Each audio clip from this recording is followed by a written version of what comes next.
शांति। आज की तारीख है 18/7/15 और आज की ज्ञान मुरली का शीर्षक है मीठे मीठे बाप दादा कहते हैं, मीठे बच्चे तुम्हें रूहानी पंडा बन सभी धर्म वालों को शांति धाम और सुख धाम का रास्ता बताना है। तुम हो सच्चे पंडित। जैसे यात्रा पर जाते हैं तो वहाँ पर पंडे मिलते हैं, जो पंडे कहते हैं कि वो मुक्त कर देंगे और मुक्ति धाम में जाने का रास्ता बताएंगे। परंतु बाबा कहते हैं कि नहीं, उन्हें न शांति धाम का पता है, न सुख धाम का पता है, न ही उन्हें रूहानी पिता जो सच्चा सच्चा गाइड बनकर हम बच्चों को शांति धाम सुख धाम ले जाते हैं, उनका ही पता है। तो इसीलिए तुम बच्चों को रूहानी बाप ने ये ज्ञान दिया है और पंडा बनाया है, तो तुम बच्चे सच्चे सच्चे रूहानी पंडे बनकर सभी को शांति धाम और सुख धाम का रास्ता बताओ। प्रश्न है आज का, बाप की याद से किन बच्चों को पूरा बल प्राप्त होता है? याद तो देखो सभी बच्चे करते हैं, परंतु कौन से वो बच्चे हैं जो पूरा बल प्राप्त करते रहते हैं?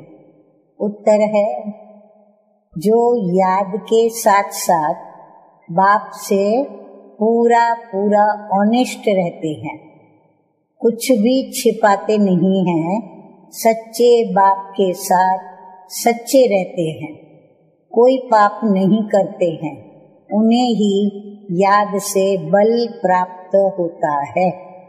कई बच्चे भूले करते रहते हैं, फिर कहते क्षमा करो। बाबा कहते क्षमा होती नहीं, हर एक कर्म का हिसाब किताब है। गीत है, हमारे तीर्थ न्यारे हैं, इस धरती के वो तारे हैं। मुरली की शुरुआत ओम शांति। बाबा कहते हैं कि बच्चों ने ये गीत सुना, बच्चों के नॉलेज की पॉइंट्स देखने के लिए कि कैसे अर्थ करते हैं, तो ऐसे ऐसे गीत निकाल फिर एक एक से अर्थ कराना चाहिए, क्योंकि इन गीतों को भी करेक्ट किया जाता है ना। बाबा ने समझाया है, कई ऐसे अच्छे गीत हैं जो कभी कोई फिक्रात में बैठा हो तो ये गीत खुशी में लाने में बहुत मदद करेंगे। ये बहुत काम की चीज है। गीत सुनने से झट स्मृति आ जाएगी। तुम बच्चे जानते हो कि बरोबर हम इस धरती के लक्की स्टार्स हैं। हमारे ये तीर्थ भक्ति मार्ग वालों से बिल्कुल न्यारे हैं। तुम हो पांडव सेना और उन तीर्थों पर होती है पंडों की सेना। हर एक ग्रुप का अलग अलग पंडा होता है जो उन्हें ले जाता है। उनके पास फिर चौपड़े होते हैं, पूछते हैं किस कुल के हो। हर एक अपने कुल वालों को ही लेंगे। कितने पंडे लेकर जाते हैं। तुम भी रूहानी पंडे हो, तुम्हारा नाम ही है पांडव सेना। पांडवों की राजधानी नहीं है, पांडव पंडे को कहा जाता है। बाप भी बेहद का पंडा है, गाइड को पंडा कहेंगे। पंडे ले जाते हैं तीर्थों पर। बाबा कहते हैं कि पुजारी लोग ये जानते हैं कि ये पंडे यात्रियों को ले आए हैं। ज्ञान मार्ग में भी तुम पंडे बनते हो, इसमें कहाँ ले जाने की बात नहीं है। घर बैठे बैठे भी तुम किसी को रास्ता बताते हो, फिर जिसको बताते हो वह भी पंडा बन जाते हैं। एक दो को रास्ता बताना है। कौन सा रास्ता? तो बाबा कहते हैं उनको बताना है कि भगवानुवाच मन मना भव। तुम्हारे में भी बहुत होंगे जिन्होंने तीर्थ किए होंगे। बुद्धि में आता होगा कि बद्रीनाथ, अमरनाथ कैसे जाना होता है। पंडे लोग भी जानते हैं। तुम हो रूहानी पंडे। अब ये तुम भूलो मत कि हम पुरुषोत्तम संगम युगी हैं। तुम बच्चों को एक ही बात बुद्धि में है कि हम मुक्ति, जीवन मुक्ति के पंडे हैं। ऐसे नहीं कि स्वर्ग के कोई अलग पंडे हैं, मुक्ति के अलग हैं। तुमको ये निश्चय है कि हम मुक्ति धाम में जाकर फिर नई दुनिया में आएंगे। तुम नंबरवार पुरुषार्थ अनुसार पंडे हो। पंडे भी अनेक प्रकार के होते हैं। तुम फर्स्ट क्लास पंडे हो। सबको पवित्रता का ही रास्ता बताते हो। सबको पवित्र रहना है। दृष्टि बदल जाती है।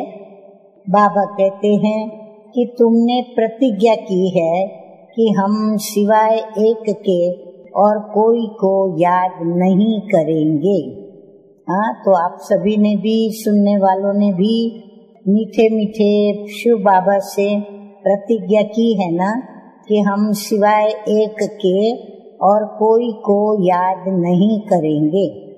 तो बाबा हम आपको ही याद करेंगे। आपका बनने से हमारा बेड़ा पार होता है। भविष्य में तो सुख ही सुख है। बाप हमको सुख के संबंध में ले जाते हैं। यहाँ तो दुख ही दुख है। सुख भी कागविष्टा समान है। तुम पढ़ते हो नई दुनिया के लिए और तुम जानते हो कि मुक्ति धाम जाकर फिर हम यहाँ आएंगे। घर में तो जरूर जाएंगे। तो ये यात्रा है याद बल की। शांति धाम को भी याद करना होता है तो बाप को भी याद करना होता है। आगे मीठे मीठे बाप दादा कहते हैं कि बाप के साथ बच्चों को ऑनेस्ट भी होना चाहिए।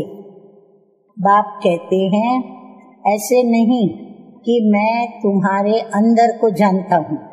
नहीं, तुम जो एक्ट करते हो उस पर बाबा समझाते हैं और पुरुषार्थ कराते हैं। बाकी तुम कोई अवज्ञा अथवा पाप करते हो तो यहाँ पूछा जाता है कि कोई पाप तो नहीं किया। बाबा ने समझाया है कि आंखें बड़ा धोखा देती है। तो ये भी बताना चाहिए कि बाबा आज आंखों ने हमको बहुत धोखा दिया। अब यहाँ तो डर रहता है। घर में जाता हूँ तो मेरी बुद्धि चलायमान होती है कि बाबा ये हमारी बड़ी भारी भूल है, क्षमा करो। बाबा कहते हैं क्षमा की इसमें बात नहीं। ये तो दुनिया में मनुष्य करते हैं। कोई ने चमाट मारी, अच्छा माफी मांगी, काम खलास। ऐसे माफी मांगने में देरी थोड़ी लगती है। बुरे कर्म करते रहो और कह दो आई एम सॉरी। बाबा भी कहते हैं वर्तमान सभी ऐसे ही करते हैं। गलती करेंगे, बुरा काम करेंगे और फिर कह देंगे आई एम सॉरी। ऐसे थोड़े ही चल सकता है। ये तो सब जमा हो जाता है। कोई भी उल्टा सुल्टा कर्म करते हो तो जमा होता है, जिसका अच्छा और बुरा फल दूसरे जन्म में भी मिलता जरूर है। यानी इस जन्म में अगर फल नहीं खाया तो दूसरे जन्म में भी उसकी भोगनी ही पड़ती है।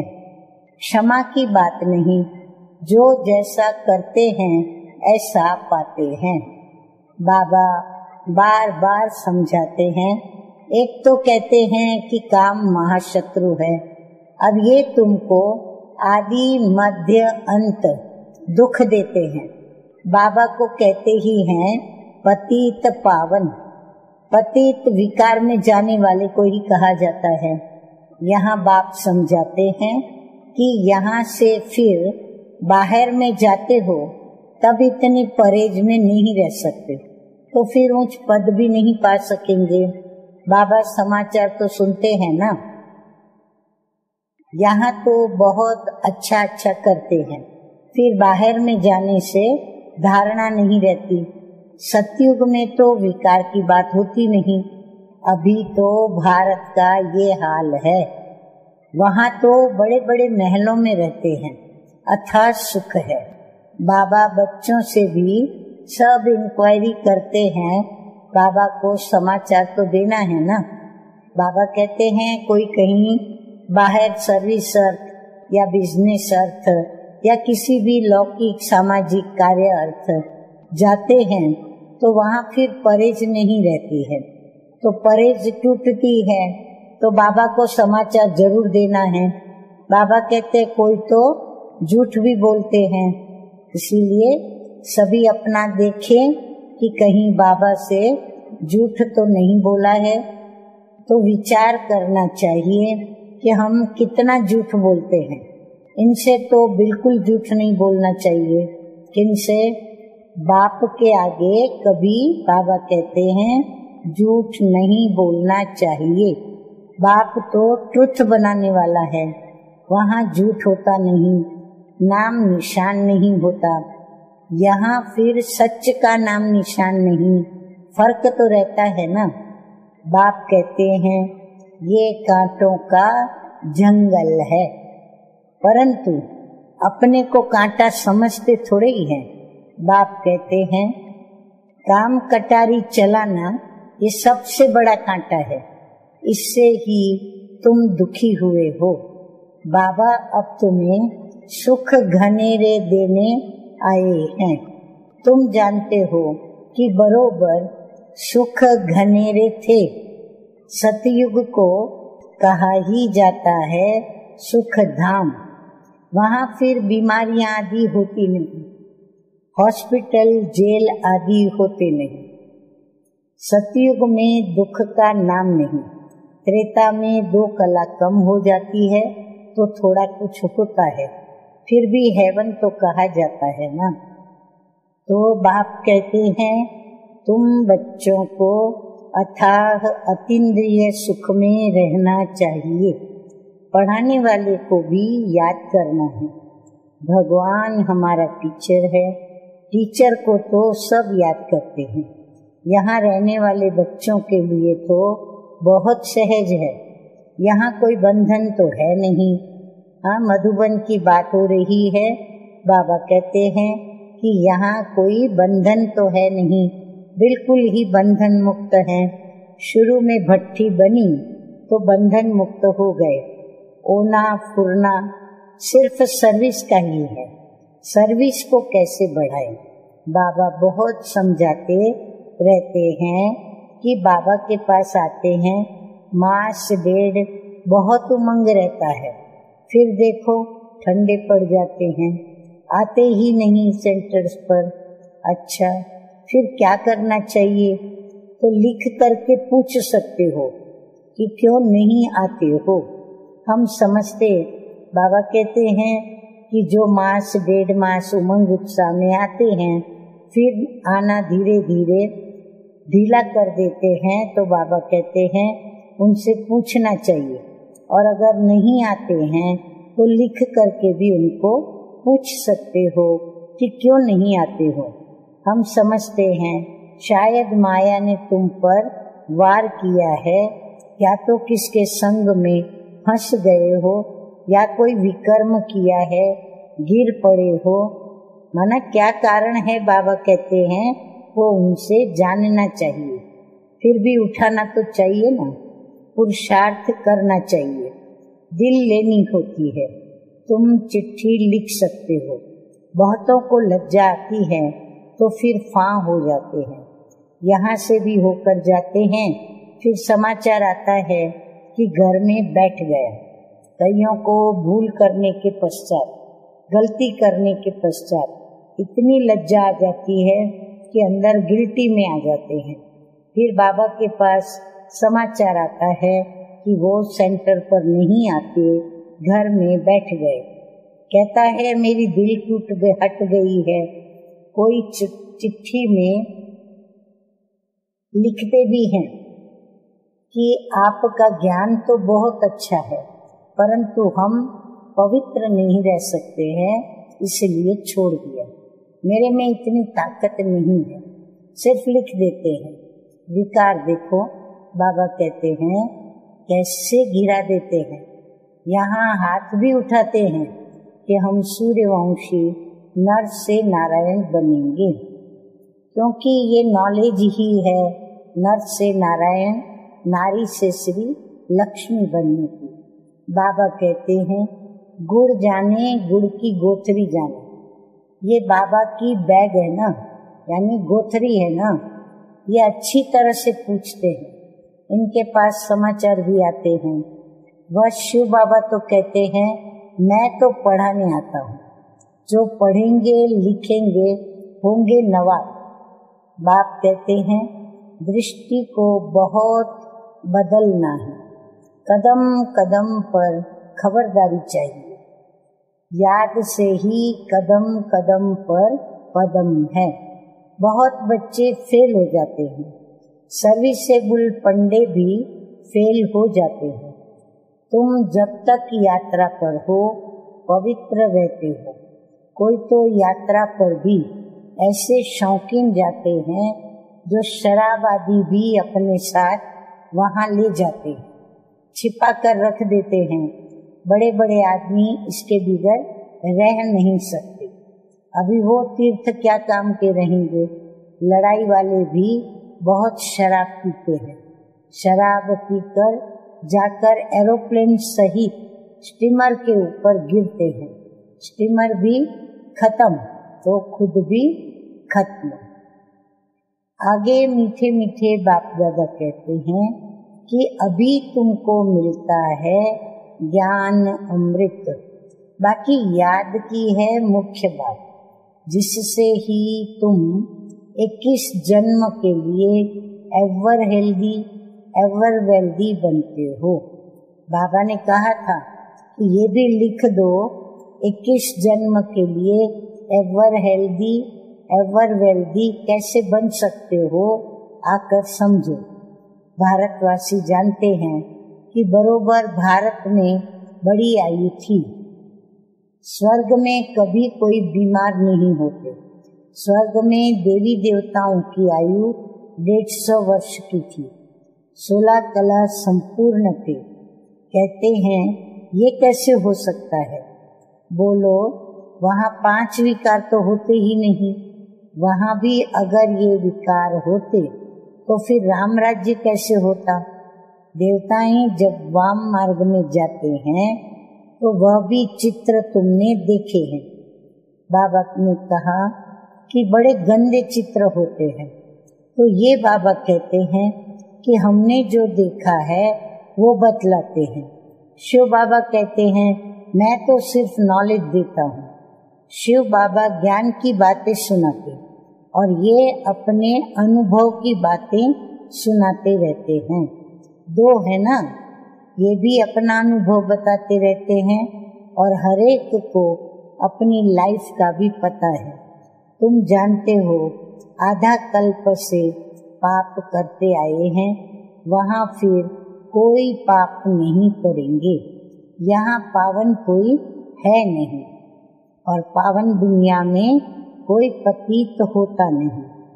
तुम बच्चे जानते हो कि अभी रियल भागवत चल रहा है और भगवान बैठ बच्चों को नॉलेज सुनाते हैं। वास्तव में होनी चाहिए एक ही गीता। बाकी शिव बाबा की बायोग्राफी क्या लिखेंगे यह भी तुम जानते हो। कोई भी किताब आदि कुछ भी रहेगा नहीं, क्योंकि विनाश सामने खड़ा है। फिर ये पुरुषार्थ की नॉलेज भी खत्म हो जाएगी। फिर प्रारब्ध शुरू हो जाती है। जैसे ड्रामा में जो पार्ट रील करता है, फिर नए से प्रारब्ध शुरू होगी। इतनी सब आत्माओं में अपना अपना ड्रामा का पार्ट नूंदा हुआ है। ये बातें समझने वाले ही समझे। ये है बेहद का नाटक। तुम कहेंगे हम तुमको बेहद के नाटक के आदि मध्य और अंत का राज बताते हैं। वो है निराकारी दुनिया, ये है साकारी दुनिया। अब हम तुमको सारा राज समझाते हैं कि ये चक्र कैसे फिरता है। जिसको तुम समझाएंगे उनको बड़ा मजा आएगा। ऐसे मत समझो कि कोई सुनता नहीं है। प्रजा बहुत बननी है, हार्ट फेल नहीं होना है सर्विस में। बाबा कहते सर्विस करते रहो। सर्विस करते करते अगर कोई सुनता नहीं है तो बाबा कहते हैं निराश उदास होकर के हार्ट फेल नहीं होना है, परंतु तुम समझाते रहो। व्यापारियों के पास ग्राहक तो बहुत आते हैं। आओ हम तुमको बेहद का सौदा देवे। भारत में इन देवताओं का राज्य था, फिर कहाँ गया? कैसे 84 जन्म लिए? आइए तो हम तुमको समझाएं। भगवानुवाच, तुम अपने जन्मों को नहीं जानते हो। सर्विस तुम बहुत कर सकते हो। जब फुर्सत मिलती है बोलो, हम तुमको विश्व की हिस्ट्री ज्योग्राफी समझाते हैं। और ये हिस्ट्री ज्योग्राफी सिवाय बाप के कोई समझा न सके। आओ तो तुमको हम रचता और रचना का राज समझाएं। अभी तुम्हारा ये अंतिम जन्म है, भविष्य के लिए अभी कमाई करो। बाबा समझाते हैं ना कि बच्चे तुम ऐसे ऐसे सर्विस करो। तुम्हारे ग्राहक ये बातें सुनकर बहुत खुश होंगे, तुमको भी माथा टेकेंगे, शुक्रिया मानेंगे। व्यापारी लोग तो और भी जास्ती सर्विस कर सकते हैं। व्यापारी लोग धर्माऊ भी निकालते हैं। तुम तो बड़े धर्मात्मा बनते हो। बाप आकर तुम्हारी झोली भर देते हैं अविनाशी ज्ञान रत्नों से। अनेक प्रकार की राय बाबा देते हैं कि ऐसे ऐसे करो, पैगाम देते रहो, थको मत। हाँ बाबा हर बात में बच्चों को राय देते रहते हैं कि कैसे अविनाशी बाप के द्वारा जो रत्न प्राप्त हो रहे हैं उससे हमें हमारी झोली भरनी है। और उसके लिए बाबा राय देते हैं कि ऐसे ऐसे करो, पैगाम देते रहो, थको मत, बहुतों का कल्याण करने लग जाओ, ठंडे मत बनो, अपनी दृष्टि को भी ठीक रखो, क्रोध भी नहीं करना है, युक्ति से चलना है। अब बाप तो अनेक प्रकार की युक्तियां बच्चों को समझाते रहते हैं। दुकानदारों के लिए तो बहुत सहज है, वह भी सौदा यह भी सौदा। कहेंगे ये तो बहुत अच्छा सौदा है, झट ग्राहक जम जाएंगे। कहेंगे ऐसे सौदा देने वाले महापुरुष को तो बहुत मदद करनी चाहिए। बोलो ये तुम्हारा अंतिम जन्म है, तुम फिर से मनुष्य से देवता बन सकते हो। अब जो जितना करेंगे उतना पाएंगे, तो अपनी जांच करो। हमारी दृष्टि में बुरा काम तो नहीं किया। बाबा कहते हैं चार्ट में अपना तोता मेल देखो कि हमने या हमारी दृष्टि में बुरा काम तो नहीं किया, स्त्री तरफ रग तो नहीं गई। लज्जा आएगी तो छोड़ देंगे। विश्व का मालिक बनना क्या कम बात है क्या? जितना पुराना भक्त होगा वो बहुत खुश होगा, थोड़ी भक्ति की होगी तो वो थोड़ा कम खुश होगा। यह भी तो हिसाब है न समझने का। बुद्धि कहती है अब हम जाएंगे घर। कौन से घर? हमारे पारलौकिक घर। फिर नई दुनिया में नया कपड़ा पहनकर पाठ बजाएंगे, अर्थात सतयुग में फिर हम आएंगे, नया शरीर रूपी वस्त्र पहनेंगे और अपना पाठ बजाएंगे। ये शरीर छोड़ेंगे और golden spoon in the mouth. बाबा कहते हैं अगर ब्राह्मण जीवन में ही शरीर छोड़ दिया तो golden spoon in the mouth होगा।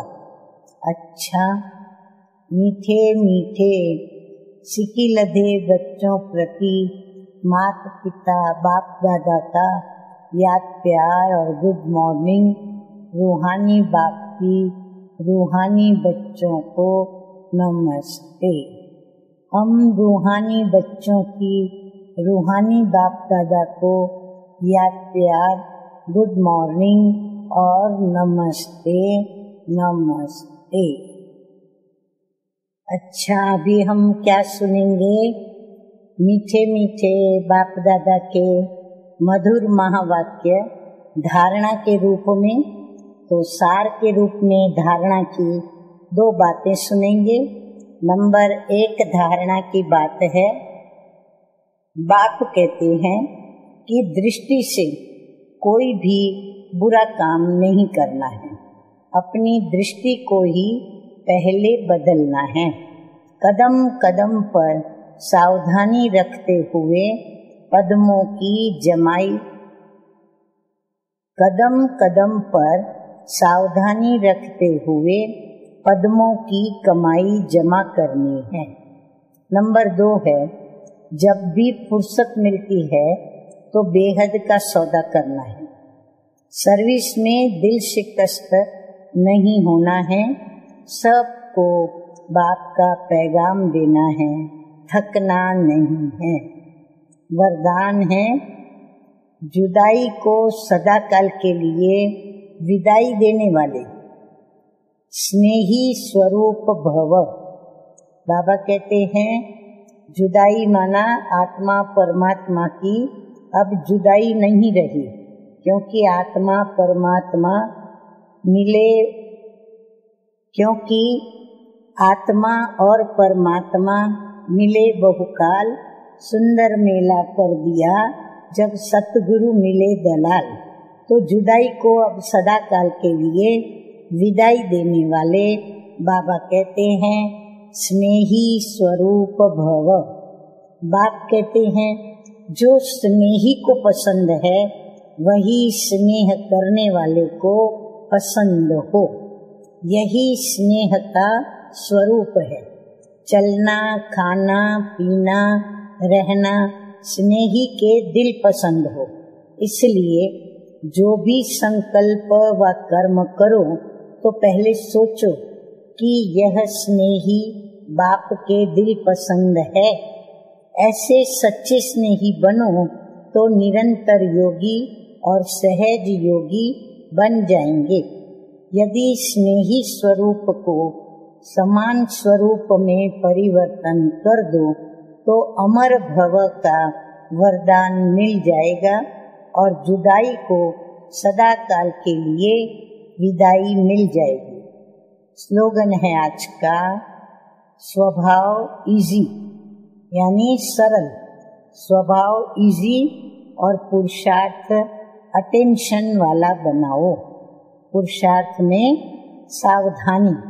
तो बाबा कहते हैं स्वभाव को सरल बनाओ और पुरुषार्थ में अटेंशन दो, यानी सावधानी भी बरतो। तो क्या होगा? बाबा कहते हैं तुम बच्चे स्नेही के दिल पसंद जो उनको पसंद है वो कर्म कर सकोगे। अच्छा, ओम शांति।